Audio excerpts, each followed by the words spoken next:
For 30 years, I stood in front of packed lecture halls at Cambridge and Harvard, tapping my pointer against projected diagrams of hominid skulls and skeletal structures.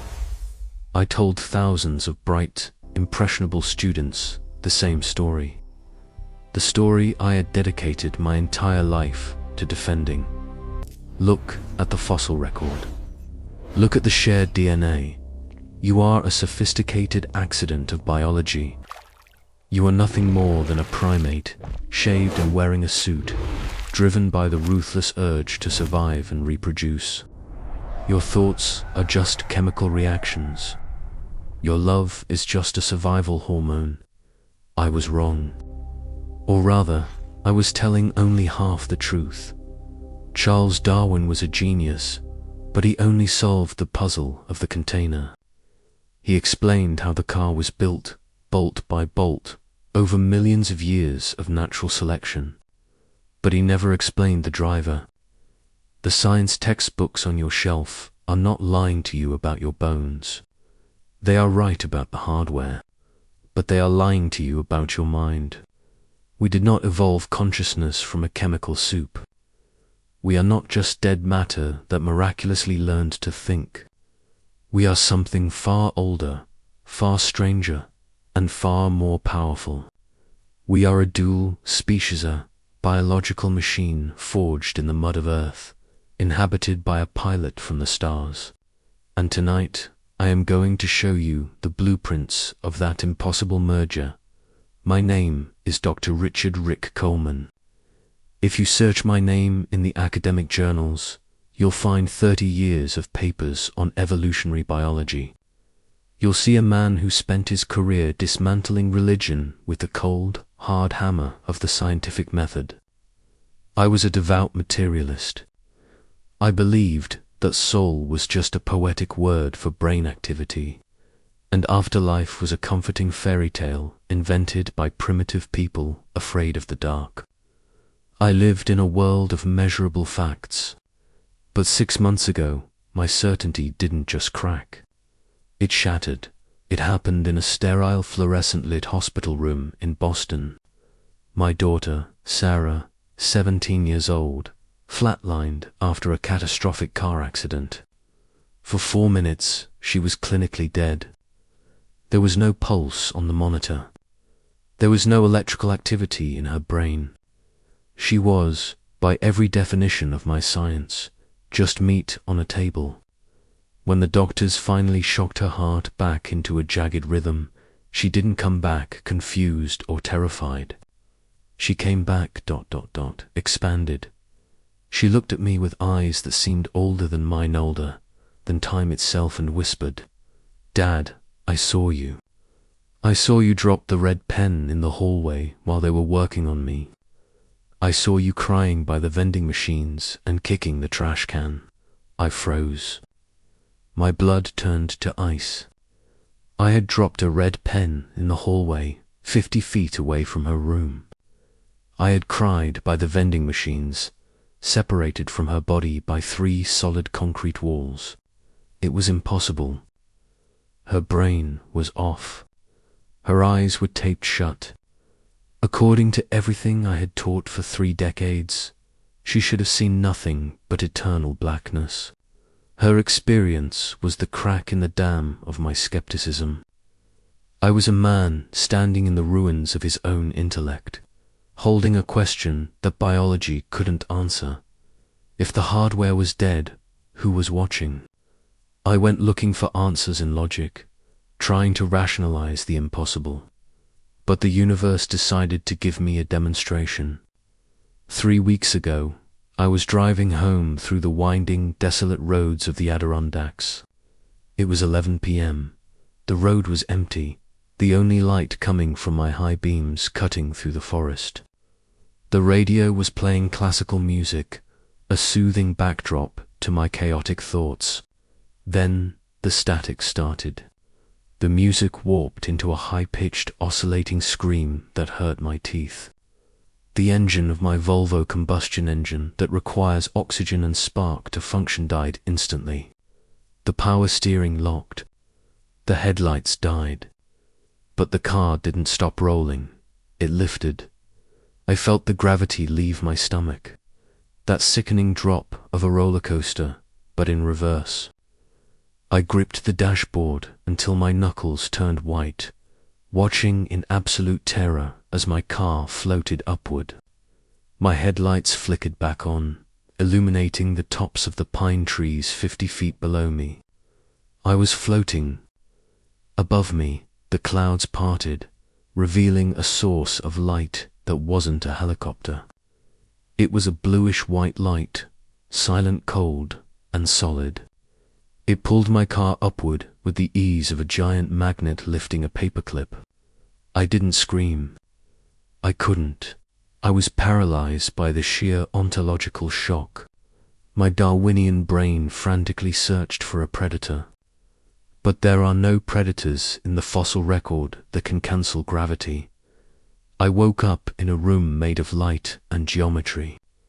A place where the walls seemed to breathe. I was not alone. The entity standing before me was not a little green man from the movies. It was an observator, slender, radiating an intelligence that felt like the crushing pressure of the deep ocean. It didn't ask me to take me to your leader. It didn't probe me. It looked directly into my mind, bypassed my fear, and touched the open wound Sarah's death had left in my psyche. You are asking the wrong question. Professor, the entity projected into the center of my skull, its voice sounding like a chorus of thoughts. You ask, did we evolve or were we created? You think it must be one or the other. You think Darwin is the enemy of God. The answer, the observer said, is yes and no. It showed me the true history of Earth, not the linear history in the textbooks, but the history of the intersection. It showed me the moment when the ape became the vessel. It promised to explain exactly how a biological animal became a host for an infinite consciousness. It promised to show me the missing link, and it wasn't a bone buried in the dirt. It was a frequency. What I learned on that ship bridges the gap between the laboratory and the temple. It explains why we feel like strangers on this planet, why we are so destructive and yet so creative, why we look at the stars and feel a pang of homesickness we cannot explain. We are not just smart monkeys, my friends. We are ancient travelers wearing biological spacesuits. If you are ready to hear the truth that unifies Darwin and divinity, if you are ready to know where you really came from before you were born, then subscribe now. The class is in session, and this time we are rewriting the syllabus to understand the magnitude of what happened to me on that ship. You first have to understand the man I was before the light took me. I was not a seeker. I was not a mystic. I was a fortress of logic. For 30 years, Dr. Richard Coleman was the academic world's watchdog, barking at anyone who dared to suggest that human beings were anything more than biological accidents. I built my entire career on the bedrock of materialism. In my lectures, I would hold up a plastic model of the human brain and tell my students, this is it. This is the whole show. Your love for your mother, that's dopamine and oxytocin interacting in the limbic system. Your fear of death, that's a survival algorithm coded into your amygdala. Your sense of self, that is an illusion created by the prefrontal cortex to help you navigate social hierarchies. I was certain, arrogantly, beautifully certain. I believed that consciousness was simply the exhaust fume of the brain's engine, a byproduct of complex neural firing. When the brain dies, the mind vanishes, just like the flame vanishes when you blow out the candle. There is no somewhere for the flame to go. It just ceases to be. I found comfort in this finality. It was clean. It was measurable. It freed us from the superstitious baggage of souls and spirits. I wrote 3 best-selling books mocking the concept of the afterlife, arguing that near-death experiences, NDEs, were nothing more than the final, chaotic firing of a dying brain starved of oxygen, a hallucination caused by cerebral hypoxia. I had an answer for everything, and then the universe decided to grade my paper. The call came on a rainy Tuesday in November. My wife's voice was unrecognizable, choked with a panic that made my blood run cold. Sarah, our only daughter, a truck on the I-95, hydroplaning. I drove to the hospital in a trance, my scientific mind already calculating probabilities, trauma scores, survival rates. I was trying to armor myself with data, but when I walked into the ICU, the data collapsed. I saw my little girl, my bright, laughing Sarah, who loved painting and bad pop music, hooked up to a ventilator, her face bruised, her body broken. The monitor was beeping, that rhythmic, terrifying cadence of life hanging by a thread. Then the thread snapped. The alarm wailed a flat, continuous tone that cuts through the soul. Cardiac arrest. I watched as the medical team swarmed her. I watched them pound on her chest. I watched them push epinephrine. I stood in the corner, paralyzed, watching the oscilloscope trace a flat green line. For 4 minutes and 12 seconds, Sarah Coleman was dead. By every metric I had spent my life defending, she was gone. Her neurons had stopped firing. Her synapses were silent. The machine was broken, and therefore, the ghost should have been extinguished. When they finally got a pulse back, it was a miracle of modern medicine. But the real miracle, or the nightmare, depending on your perspective, came 3 days later when she woke up. I was sitting by her bedside, holding her hand, exhausted, my eyes red from weeping. She opened her eyes, and they weren't groggy. They were clear, shockingly clear. She looked at me, squeezed my hand with a strength she shouldn't have had, and whispered, "Daddy, why were you crying by the vending machines?" I froze. I patted her hand gently. "I'm right here, honey. I haven't left the room." "No," she insisted, her voice raspy but firm. "When I left my body, I floated up. I saw the doctors working on me. They used the paddles. One of them shouted clear and knocked over a tray. But I drifted through the wall. I saw you in the hallway, Daddy. You were by the vending machines. You were kicking the trash can. You dropped your red grading pen, and it rolled under the soda machine. You couldn't reach it, so you just slid down the wall and cried. The room spun. I felt nausea rise in my throat. I had left the room while they were resuscitating her. I couldn't bear to watch them break her ribs with CPR. I had gone into the hallway, 50 feet away, around a corner, separated by 3 layers of lead-lined drywall. I had kicked the trash can in frustration, and I had dropped my lucky red grading pen. It had rolled under the vending machine, just out of reach. I had left it there because, in that moment, nothing mattered. I ran out of the room, my heart hammering against my ribs. I sprinted down the hallway to the vending area. I dropped to my knees, ignoring the stares of the nurses. I peered under the massive, humming soda machine. There it was, the red pen, lying in the dust, exactly where she said it was. I picked it up, my hands trembling so violently I almost dropped it again. This object, this cheap piece of plastic, was the most terrifying thing I had ever held. It was physical proof that my worldview was a lie. Sarah's eyes were taped shut. Her brain was flat. There was no biological way she could have seen this. Hallucinations happen inside the head. They don't give you accurate information about events happening outside the room, through walls regarding objects you didn't know existed. For the next 6 months, I lived in a state of cognitive dissonance that nearly drove me insane. I went back to work, but I was a ghost. I stood in front of my students, teaching the same lectures about neurochemistry, but the words tasted like ash in my mouth.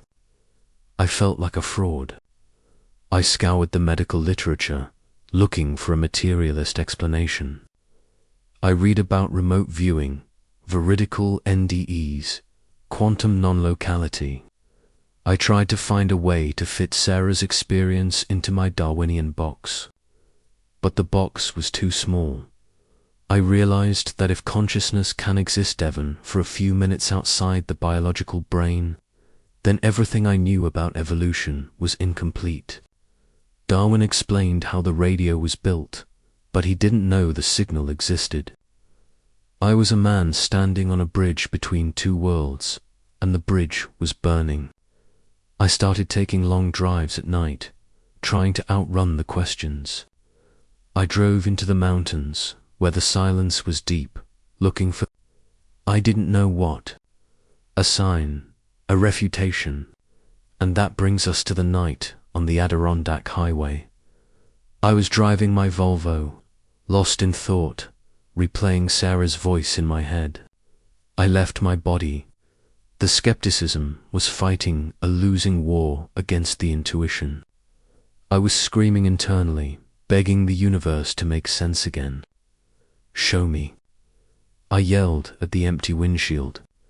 If we aren't just monkeys, then what the hell are we? The universe answered, but not with a whisper. The car died. Not a sputter, but an instant, total cessation of all electrical and mechanical function. The silence was absolute. Then came the light. It wasn't the warm yellow of a street. It was a bluish-white frequency that felt cold, sterile, and overwhelming. It flooded the cabin of the car, and then the physics I loved so much were violated. My 4,000-pound car lifted off the asphalt. I remember gripping the steering wheel, my knuckles turning white, watching the yellow lines of the road drift away beneath me. This wasn't a hallucination. I could feel the shift in pressure in my ears as the altitude increased. I looked up through the sunroof, and I saw it.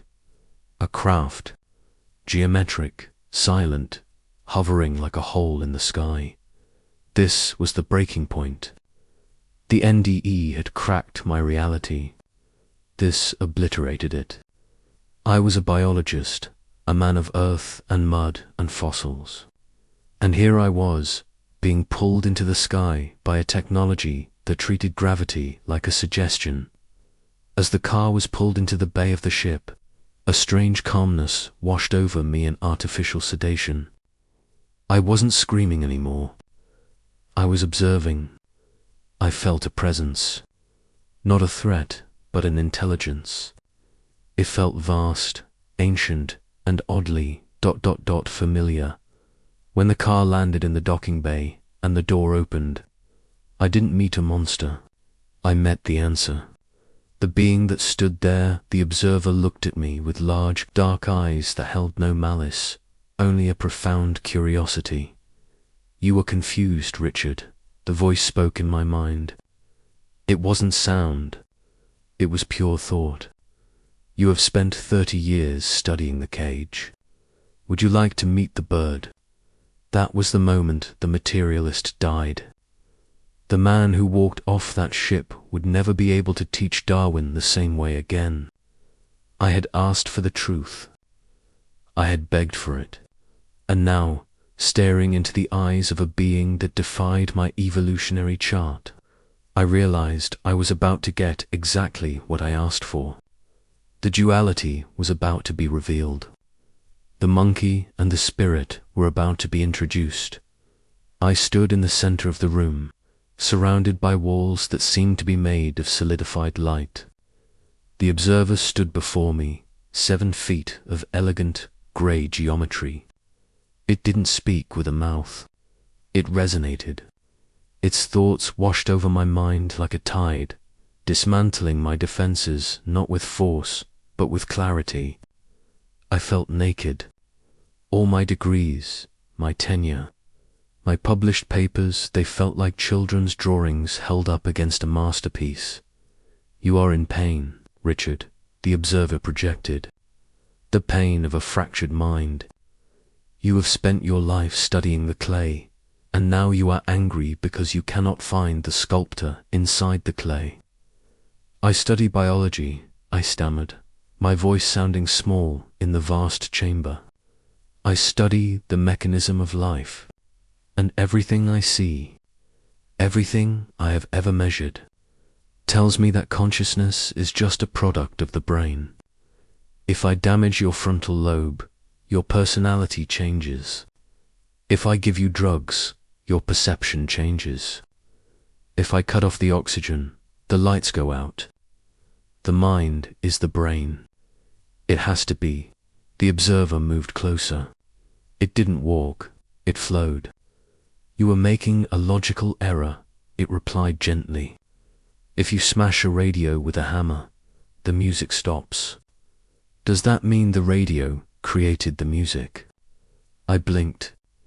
The analogy hit me like a physical blow. If you damage the antenna of a television, the entity continued, the picture becomes distorted. If you cut the power, the screen goes black. But the signal is not in the TV, Richard. The signal is in the ether. The device is merely a receiver, a localized interface for a non-local frequency. The entity raised a hand, and the room dissolved. The walls vanished. Suddenly, we were floating in a void of data streams of golden code and biological helices spiraling around us. Your science is correct about the hardware, the observer said. The human brain is the most sophisticated biological receiver ever constructed in this sector of the galaxy. It is designed to trap a specific frequency of consciousness and hold it in dense matter. But you have confused the trap with the thing trapped. You have confused the cage with the bird. So Darwin, ... I whispered, was he wrong? Darwin was a genius of the container, the observer declared. He perfectly described the history of the vehicle. Do not discard your science, Professor. Expand it. Look. The void shifted. A massive holographic projection materialized around us. It was Earth, but not the Earth of today. It was a molten, violent rock, billions of years in the past. I was watching a 4 billion year time-lapse, played at the speed of thought. Behold, the first journey, the observer narrated. The journey of the clay, the journey of the upward spiral.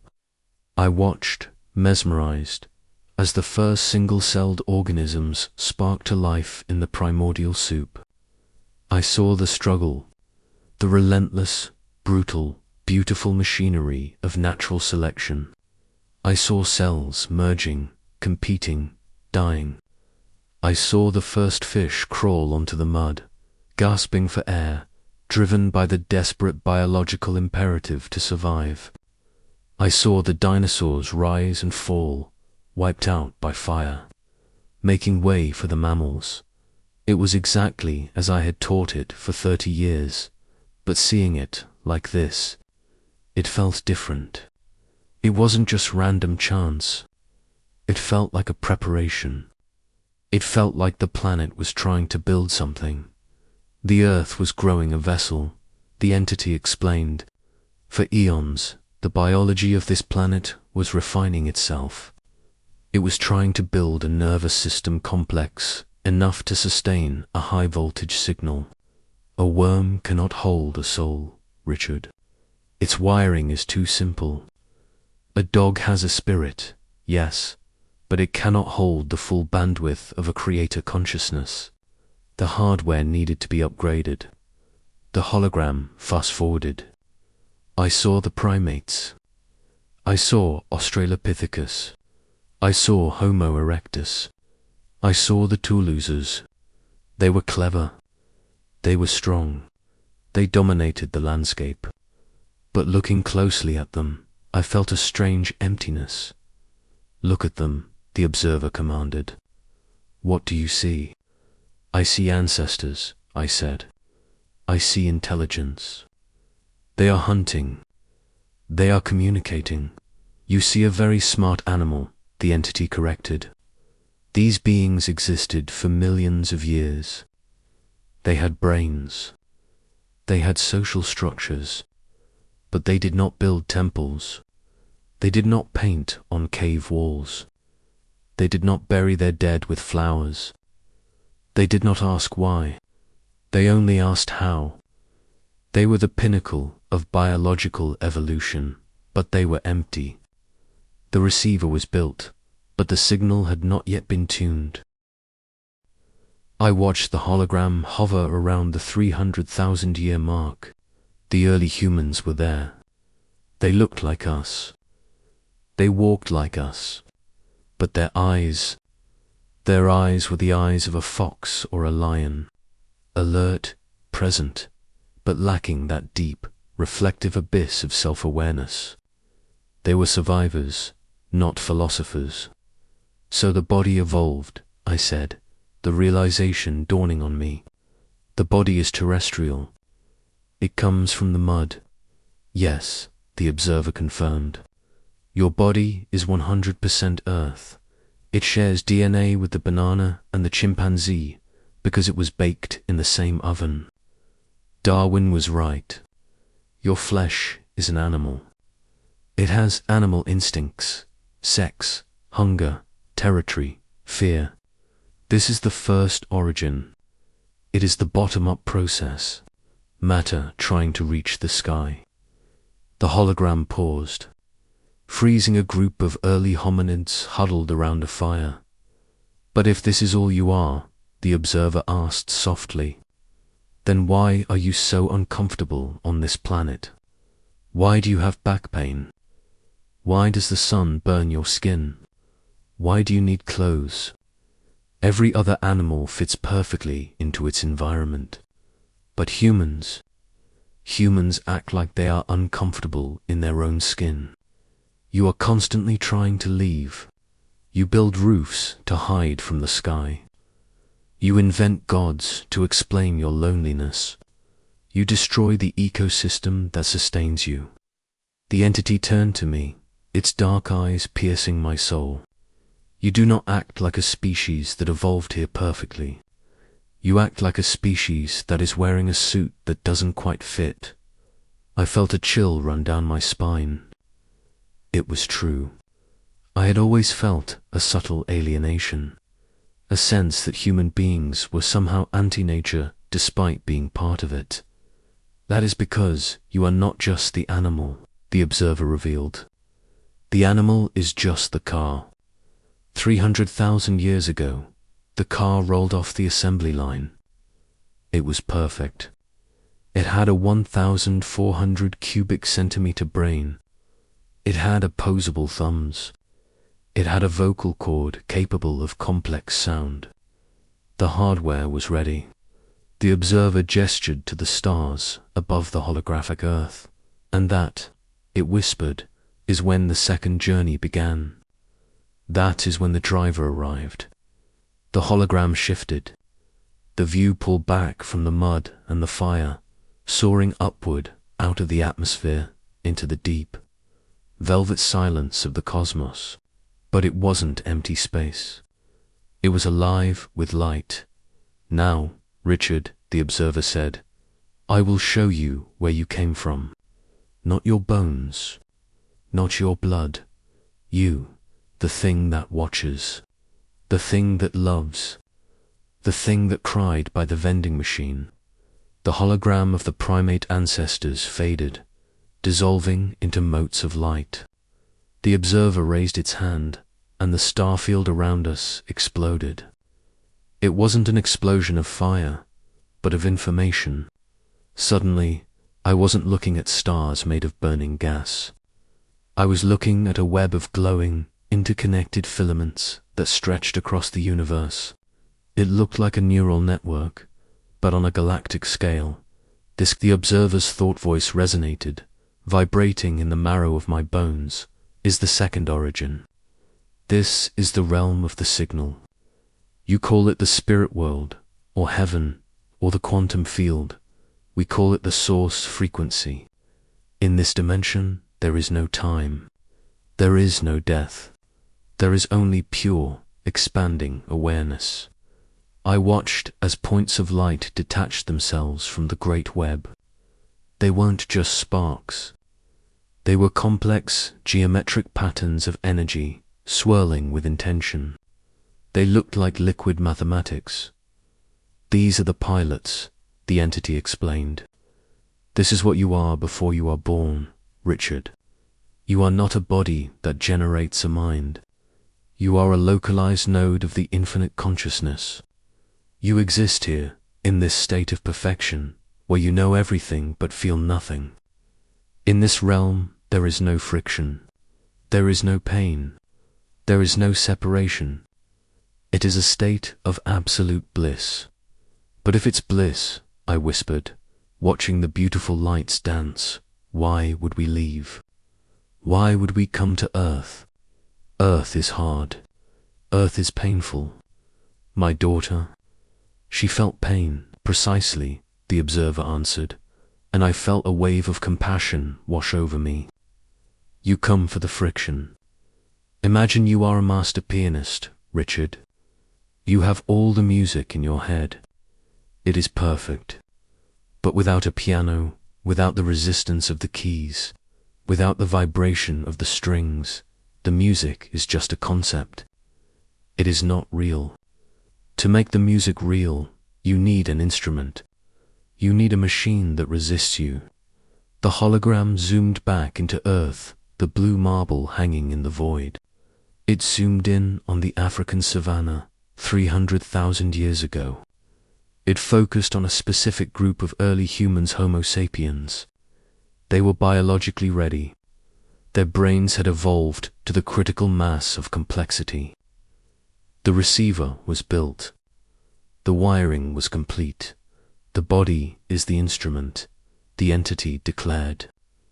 About 300,000 of your Earth years ago, a cosmic decision was made.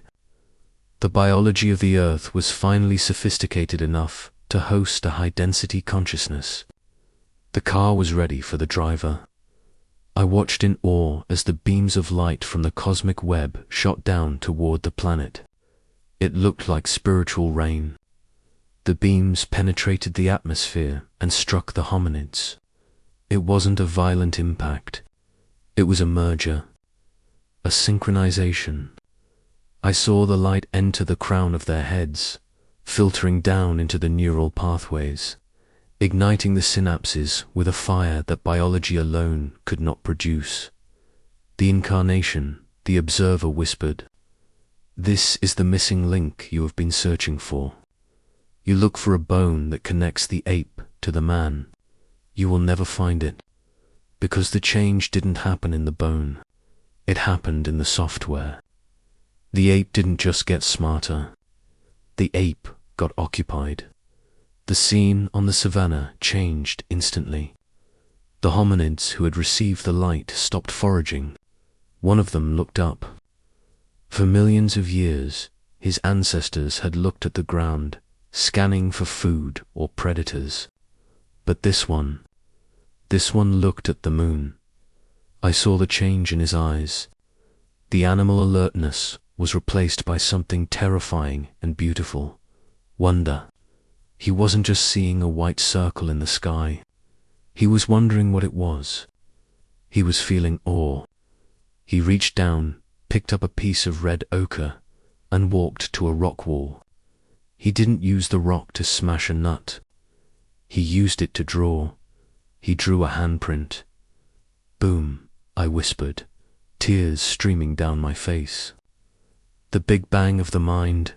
This is the behavioral leap your anthropologists cannot explain. the observer said. For millions of years, stone tools remained exactly the same. No innovation.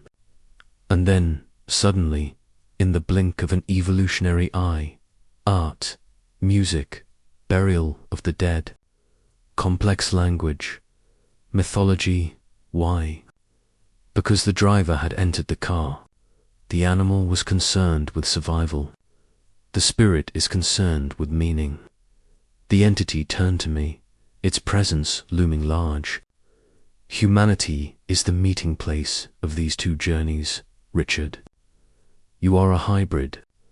Your body is the culmination of 4 billion years of terrestrial struggle. It wants to eat, sleep, and reproduce. It fears death because it is biological. But your consciousness, it is a visitor from the stars. It wants to create, to love, to understand. It does not fear death because it knows it is eternal. The conflict you feel inside you, the war between your instincts and your ideals, is the friction between the ape and the angel. You are a dual citizen of the cosmos.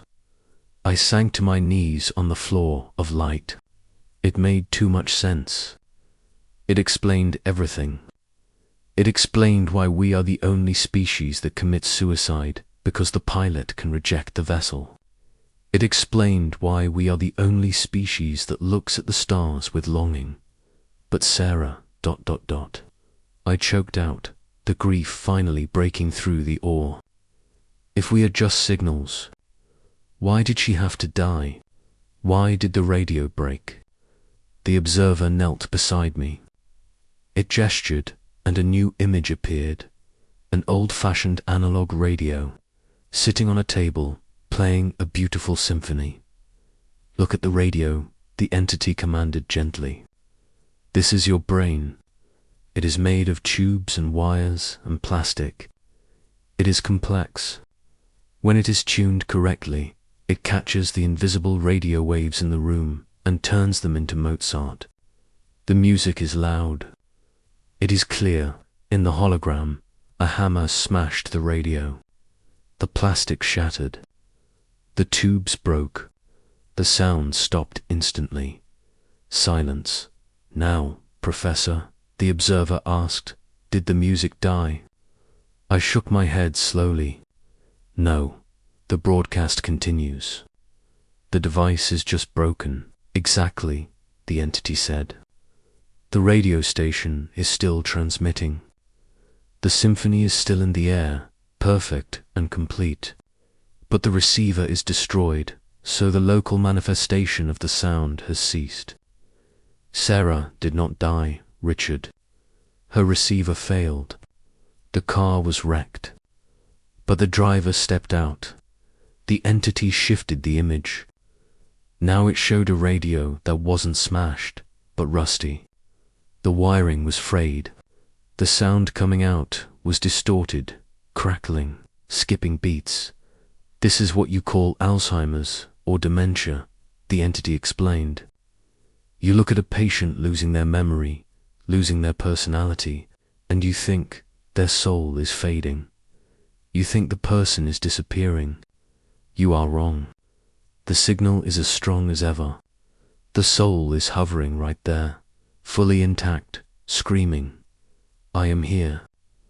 I am whole. But the radio has a loose wire.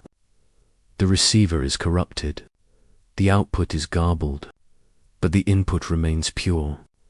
Never confuse the quality of the transmission with the reality of the transmitter. I thought of Sarah's eyes when she woke up. I saw you.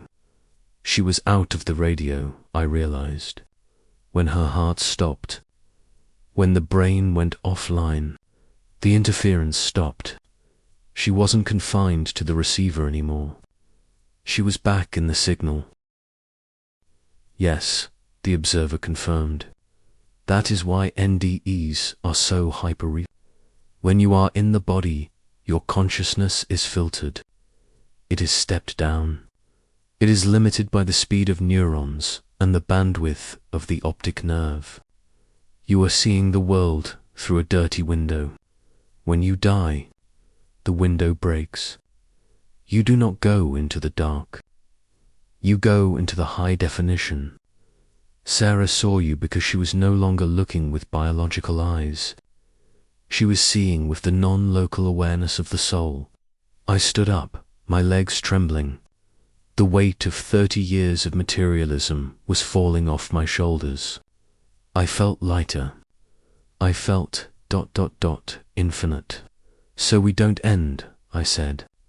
We just log off. You transition. The observer corrected. You return to the source to upload the data you collected. You came here to learn about love, about loss, about the taste of an apple, about the feeling of a red pen in your hand. These are things you cannot learn in the realm of light. You needed the body to feel them. Sarah finished her lesson early, but she did not cease to exist.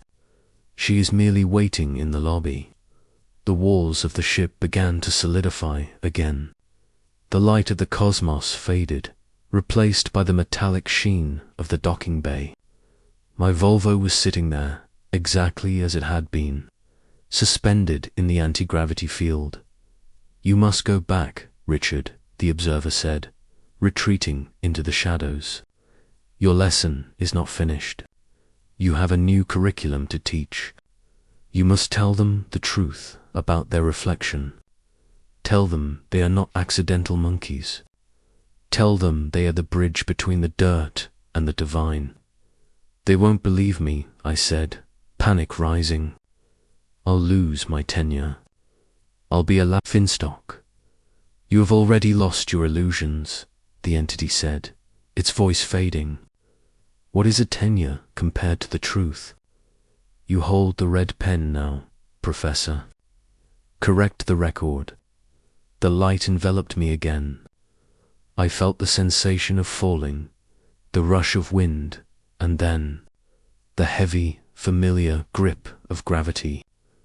I was back in my car. The engine sputtered to life.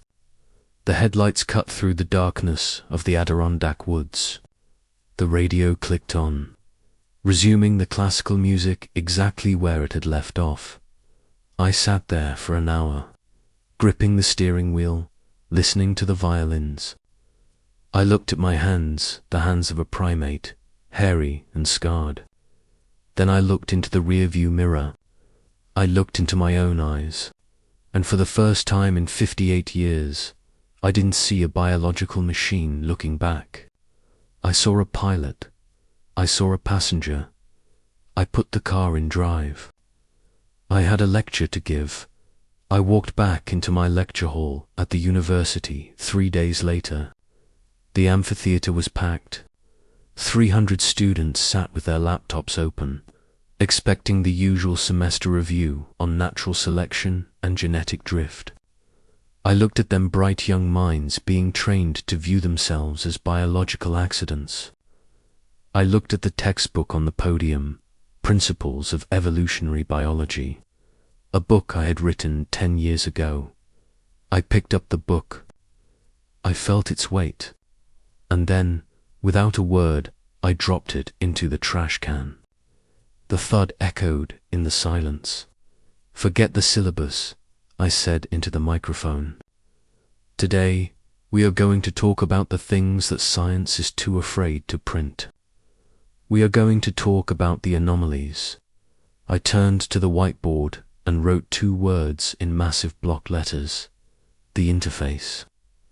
For a century, I began. Pacing the stage, we have been teaching you that the brain creates consciousness. We teach you that when neurons fire, you happen, but there is a mountain of evidence, hard, empirical, repeatable evidence that suggests the brain is not a generator, but a receiver. We have ignored this evidence because it doesn't fit our materialist model. We treat these data points like glitches. But in science, the glitch is usually where the Nobel Prize is hiding. Today, I present to you the case for the dual origin. I am going to show you 5 pieces of evidence that prove you are not just an evolved primate, but a spiritual entity driving a biological vehicle. Let's start with the archaeological record. Let's look at the timeline of the human body versus the human mind. If you look at the fossil record, the physiological evolution of early humans was slow, painfully slow. For 2 million years, our ancestors, Homo habilis, Homo erectus, roamed the earth. They were smart. They made stone tools. But here is the critical detail. They made the same tools for 1 million years. I projected an image of a hand axe from 1.5 million years ago next to a hand axe from 500,000 years ago. Look at them, I commanded. They are identical. No innovation. No stylistic change. For 1 million years, the smart ape did not dream. They did not paint. They did not bury their dead with rituals. They survived. They were perfect biological machines, effectively adapting to their environment. But there was no spark. And then I snapped my fingers. Something happened about 300,000 to 50,000 years ago, depending on which anthropologist you ask. An explosion occurred. It is often called the Upper Paleolithic Revolution. Biologically, our brains didn't change that much in size during this specific window. The hardware remained largely the same, but the behavior changed radically and instantaneously. Suddenly, out of nowhere, we see cave art in Sulawesi and Lascaux. We see complex musical instruments made of bone. We see the burial of the dead with red ochre and flowers, which implies a belief in the afterlife. We see the emergence of complex language, mythology, and abstract thought. We started asking why. We started looking at the stars. Standard evolutionary theory tries to tell you that this was just a gradual accumulation of skills. That is a lie. You don't go from 1 million years of silence to a symphony overnight just by learning. That is not how evolution works. Evolution is incremental. This was exponential. I leaned over the podium, locking eyes with the front row. How do you explain a computer that sits on a desk for 1 million years doing basic math, and then, in 1 second, starts connecting to the internet and streaming video? You don't explain it by looking at the hardware. You explain it by realizing that the software was uploaded. This jump, I declared, is the moment of incarnation. This is historical proof of the moment the driver entered the car. The biological vessel had finally reached the necessary complexity, the 1,400 cc brain capacity to support the download of a higher dimensional consciousness. We didn't evolve into art. We were occupied by artists. The soul is the variable that explains the sudden explosion of human creativity. Without the soul, we would still be naked in the savannah, perfectly happy, perfectly fed, and perfectly empty. But archaeology is dusty, I continued. Let's talk about something living. Let's talk about what happens when the machine breaks. I used to teach you that near-death experiences, NDEs, were hallucinations. I told you they were caused by a flood of DMT and lack of oxygen in a dying brain. I was protecting you from the truth. Let's look at the data. Millions of people across every culture, every religion, and every age group have reported NDEs. If these were hallucinations caused by a chaotic brain malfunction, they should be random. A hallucination is personal. If I give you LSD, you see dragons. You see spiders. It is chaotic. But NDEs are structured. They follow a rigid script. The tunnel, the life review, the encounter with deceased relatives, the feeling of unconditional love, the decision to return. Why would a dying brain dissolving into entropy generate a highly organized, coherent, and universally consistent narrative. Chaos does not breed order, but the smoking gun, I said, my voice trembling slightly as I thought of Sarah, is veridical perception. This is the term for when a dead patient sees things they physically could not have seen. We have thousands of documented cases. A patient flatlines. Their eyes are taped shut. Their brainstem is inactive. They are legally dead, yet, when they wake up, they can describe the surgical instruments the doctor used. They can repeat the conversation the nurses had. They can tell you about the red pen dropped in the hallway 3 rooms away. I paused, letting the silence fill the room. My own daughter, I whispered, described to me exactly what I was doing while she was dead. She saw me through walls. Now you have 2 choices. You can believe that the brain has magical X-ray vision powers that only activate when it's dead, or you can accept the logical conclusion. Consciousness does not require the brain. The brain is the receiver. When the receiver flatlines, the signal does not stop. It simply stops being localized. The consciousness expands. It moves out of the body. It becomes non-local. This proves that you are not the body.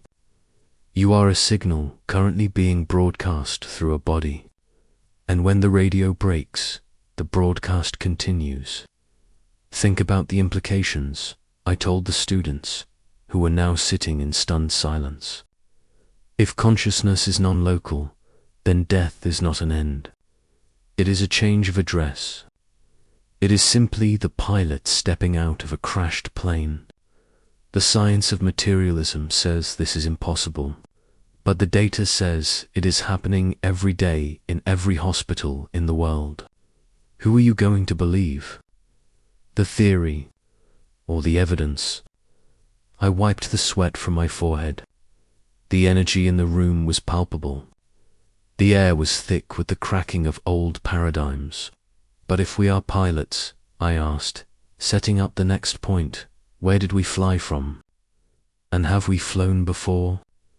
This brings us to the evidence that the West has tried to bury for 2,000 years.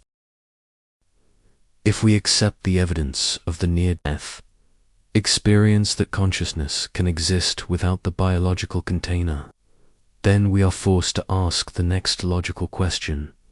Does the pilot only fly the plane once? Or is this a recurring assignment? For centuries, Western science has ridiculed the concept of reincarnation. We called it wishful thinking. We called it a religious fantasy for people who couldn't accept their own mortality. But while we were laughing, the data was being collected. And the data is terrifyingly specific. I want to talk to you about the blank slate. In psychology, we teach that a child is born as a tabula rasa, empty, a fresh hard drive waiting to be written upon by genetics and environment. But if that is true, how do you explain the anomalies? How do you explain the work of Dr. Ian Stevenson from the University of Virginia? This wasn't a guru sitting in a cave. This was a psychiatrist who spent 40 years applying the scientific method to cases of children who claimed to remember previous lives. He collected over 3,000 verified cases. These weren't vague stories. These children knew names. They knew addresses. They knew the specific mechanical details of how they died. Let's look at the phenomenon of Zen. This is the smoking gun of the soul. We have documented medical cases of children, some as young as 3 or 4 years old, suddenly speaking fluent, complex languages they have never heard. A child in rural Ohio waking up from a trauma speaking an obscure dialect of Nepal. A girl in Brazil speaking 19th century German. Materialism has zero explanation for this. None. You cannot inherit a language through DNA. Language is learned software. If a child is born with the software pre-installed, it means the hard drive is not new. It means the drive has been used before. It means the consciousness inhabiting that child brought its own luggage. Think about the implications of this for a moment. If reincarnation is real, then evolution is not just biological, it is spiritual. We are not just mutating genes, we are mutating souls. We are participating in a vast cosmic curriculum where we return, again and again, to different vessels, to learn different lessons. The body is disposable. The lesson is permanent. This aligns perfectly with the dual origin theory. The biological body is manufactured new each time, but the driver is an ancient veteran of the road. But let's step back from the mind and look at the body itself. If you want proof that you are not entirely from this earth, just look in the mirror. Look at how biological vulnerable you are. If we strictly follow Darwinian natural selection, organisms evolve to fit their environment perfectly. They evolve for strength, for speed, for survival. But humans, we are a biological paradox. We are the only species that is born prematurely. A baby horse can run within an hour of birth. A human baby is helpless for years. Why? Because our heads became too big. The evolutionary trade-off was massive and dangerous. We sacrificed physical robustness for cranial capacity. Why would nature do that? Why would natural selection favor a mutation that makes childbirth deadly and offspring helpless? It makes no sense. Unless the goal wasn't survival, but reception. The evolutionary pressure wasn't coming from the ground. It was coming from the sky. The biology was being forced, stretched, and engineered to accommodate a massive neurological receiver. We gave up our fur, our claws, and our stability just to build a brain capable of hosting the signal. We are physically weak because we are spiritually heavy. We are wearing a spacesuit that is 2 sizes too small because the astronaut inside is a giant. And consider our relationship with the planet. Every other animal is at home here. They don't need clothes. They don't need heat. They don't need to cook their food. They live in harmony with the biosphere. But we are constantly fighting our environment. We burn in the sun. We freeze in the rain. We possess a chronic, low-level anxiety that we don't belong here. We are always trying to leave, mentally, spiritually, and now technologically. We build cities to concrete over the nature we came from. We look at the stars with a longing that is practically genetic. That is not the behavior of an indigenous species. That is the behavior of a castaway. That is the behavior of a colonist. We are uncomfortable on Earth because Earth is not our home. It is our school. It is our workplace. But it is not our origin. Finally, I want you to consider the universality of spirituality. As a materialist, I used to teach that religion was a virus of the mind, a primitive attempt to explain thunder and lightning. I was arrogant. If spirituality is just ignorance, why does it persist? Why does every single culture, isolated by oceans and millennia, independently come to the exact same conclusion? I am not this body. I am a spirit. There is a source. The Aztecs, the Egyptians, the Aboriginals, the Celts, they didn't have the internet. They didn't talk to each other, yet they all built the same map of the afterlife. They all described the same silver cord connecting the soul to the body. In biology, when we see a trait appear in every single member of a species, we call it an adaptation. We call it a survival mechanism. Why is God a universal adaptation? It's not because we are scared. It's because we remember. That deep gnawing intuition you feel in your chest, that feeling that there is something more, is not a delusion. It is a residual memory. It is the pilot remembering the hangar. It is the homing beacon of a species that knows, deep in its fractured psyche, that it is dual. We seek the divine not because we are inventing it, but because we are missing it. We are homesick, ladies and gentlemen, and you cannot be homesick for a place you have never been. So, look at the evidence. The sudden explosion of art and culture 300,000 years ago. The structured reality of the near-death experience. The verified memories of past lives in children. The biological fragility of a body sacrificed for brain power. The universal intuition of the soul. Any one of these anomalies could be dismissed as a coincidence. But all of them, together, that is not a coincidence. That is a pattern. And the pattern tells us one undeniable truth. The Darwinian story is true, but it is small. It explains the car. It explains the paint job and the tires. But it does not explain why the car is driving itself. It does not explain you. We are the meeting point of dirt and starlight. We are the intersection where the finite meets the infinite. And once you accept this, once you accept that you are a dual entity, everything changes. Your fear of death vanishes because you realize you cannot kill a frequency. Your suffering gains meaning because you realize you are here to learn, not just to survive. You stop being a victim of biology and you become a master of your own incarnation.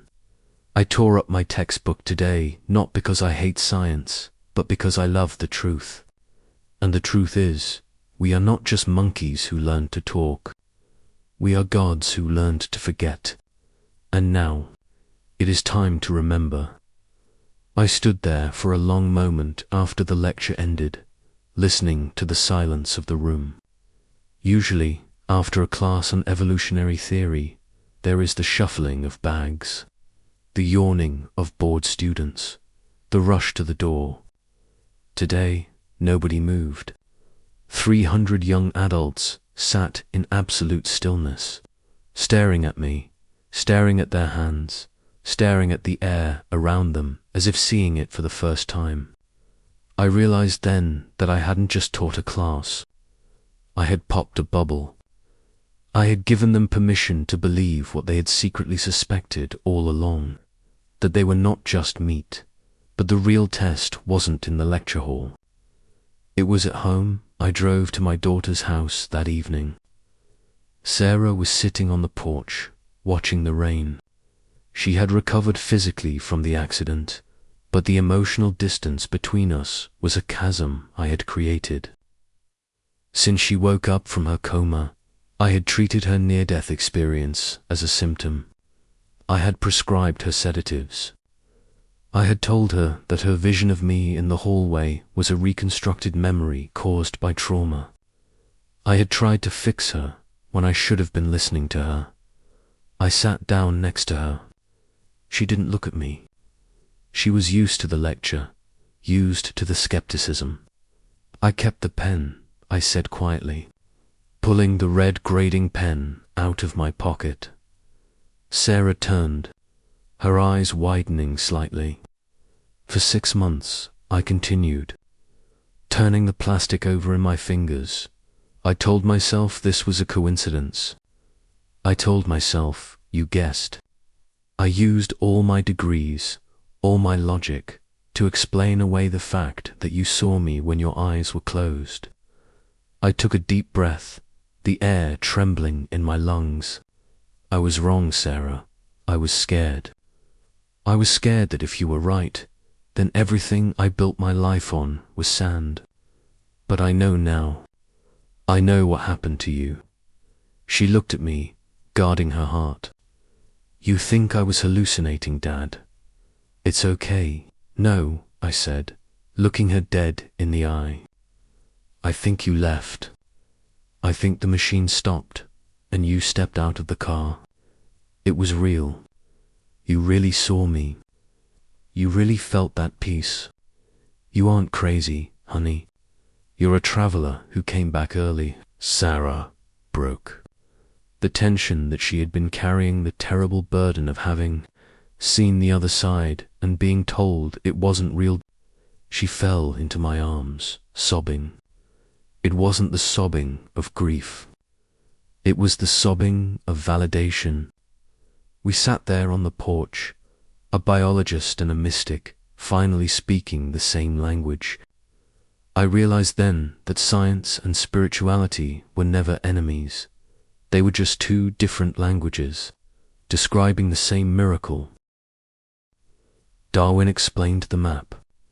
Sarah had seen the territory. By accepting both, I hadn't lost my scientific rigor. I had completed it. The next semester, I officially changed the syllabus. I didn't ask for permission from the dean. I renamed the course from evolutionary biology to the dual origin of the human species. I expected backlash. I expected the faculty to drag me before a review board. And there were whispers, certainly. The old guard looked at me with pity, thinking I had cracked under the stress of my daughter's accident. But the students woke up. For the first time in 30 years, I wasn't teaching zombies. The engagement was electric. When we discussed the brain, we didn't just talk about neurons. We talked about the filter. When we discussed DNA, we didn't just talk about protein synthesis. We talked about the storage of memory. I saw the light come back into their eyes. They weren't just learning how to pass a test. They were learning who they were. They realized that their depression, their anxiety, their sense of not belonging, it wasn't a defect. It was a side effect of the compression. It was the friction of fitting an infinite soul into a finite body, and internally, the fear vanished. The crushing, existential dread that had haunted me since my divorce, the fear of aging, the terror of oblivion. It was simply gone. I looked in the mirror at my graying hair and wrinkles, and for the first time, I didn't see decay. I saw a worn-out suit. I saw a car that had a lot of miles on it, driven by a pilot who was just getting started. I realized that the tragedies of my life weren't punishments. The divorce, the loneliness, even Sarah's accident. They weren't random cruelties of a godless universe. They were the curriculum. They were the friction I had signed up for. I had come to Earth specifically to feel that pain, because pain is the only thing that cracks the shell of the ego and lets the light in. I wasn't a victim of my life. I was the student of it. I walked through the campus garden one afternoon, looking at the flowers, the bees, the students laughing on the grass. I saw the evolution. I saw the billions of years of struggle that went into creating the grass, the bees, the bodies. It was beautiful. It was a masterpiece of engineering. But I also felt the silence underneath it all. I felt the signal, and I knew with a certainty that required no peer review that we are the luckiest beings in the universe. We get to be both. We get to be the dirt, and we get to be the dream. The integration was complete. The scientist had found his soul, and the soul had found its voice. So, here is the final equation. Here is the summary of the syllabus I now teach to anyone brave enough to listen. We are not accidents. We are not random mutations of a chemical soup that got lucky. And we are not fallen angels trapped in a prison of flesh. We are a marriage. We are the most ambitious experiment in the galaxy. The Darwinian story is true, but it is the story of the house, not the tenant. For 4 billion years, the Earth worked tirelessly. It churned the oceans, shifted the continents, and refined the biology. It suffered the ice ages and the meteors to build a vessel capable of holding the light. It built the human, nervous system, biological superconductors, so that you could land here, and you, the consciousness, the soul, the observer. You are not from here. You are the visitor. You are the high-frequency signal that chose to compress itself into a low-frequency density. You accepted the amnesia. You accepted the gravity. You accepted the vulnerability of a body that bleeds and ages. Why? Because you wanted to feel. In the realm of absolute light, you know everything, but you experience nothing. You cannot smell rain in the quantum field. You cannot feel the heartbreak of a lost love in the source. You cannot feel the triumph of overcoming fear when there is no fear to overcome. You came here for the texture of existence. You came here to drive the car on a bumpy road, just to see what the suspension could handle. This realization changes everything. It is the ultimate antidote to the existential despair of the modern world. When you understand the dual origin, you stop hating your animal instincts. You realize that your anger, your hunger, your fear, these are just the dashboard lights of the vehicle. You observe them, you manage them, but you do not identify with them. You are not the monkey who is scared of the dark. You are the pilot observing the monkey. When you understand this, the fear of death evaporates. You realize that death is nothing more than the end of the shift. It is the moment you park the car, take off the heavy spacesuit, and return to the headquarters to debrief. You don't weep for the suit. You thank it for the ride. You realize that you have died 1,000 times before, and you will likely ride again. You are not a temporary flicker in the dark. You are an ancient, eternal flame. And perhaps most importantly, this truth transforms your suffering. If you are just a biological accident, then your pain is meaningless cruelty. It is just bad luck. But if you are an incarnated soul, then your pain is curriculum. The divorce, the illness, the failure, these are not punishments. They are the friction you came here to master. They are the weights in the gym. You chose the difficulty setting before you started the game. You are not a victim of your life, my friends.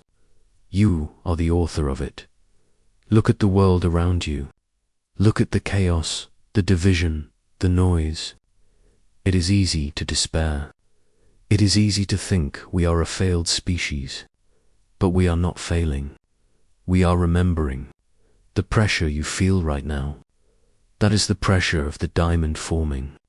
The confusion, that is the waking up from a long, deep sleep. 300,000 years ago, we looked up at the moon and started painting on cave walls. We took the first step. Today, we are taking the next one. We are remembering that we are not the painting. We are the painter. So, I leave you with this assignment. The next time you look in the mirror, look past the wrinkles. Look past the color of your eyes. Look past the biology. Look into the pupil. Look at the thing that is doing the looking. Say to yourself, I am a returning visitor. My body is from the earth. My soul is from the stars. I am here on purpose. The class is dismissed. But the mission is just beginning. If this message resonated with the pilot inside of you, if you felt that shiver of recognition, then you are ready for the next level. Do not let this truth fade when the screen goes black. Carry it with you. Treat every person you meet today not as a body, but as another pilot navigating a difficult landing. If you want to support this channel and help us continue to bridge the gap between science and spirit. Please subscribe. Share this video with someone who needs to remember who they are, and tell me in the comments below, I am a traveler. Let the algorithm know that the sleepers are waking up. Let the world know that we are remembering the second origin. I am Dr. Rick Coleman. Thank you for attending the lecture. I'll see you in the next one.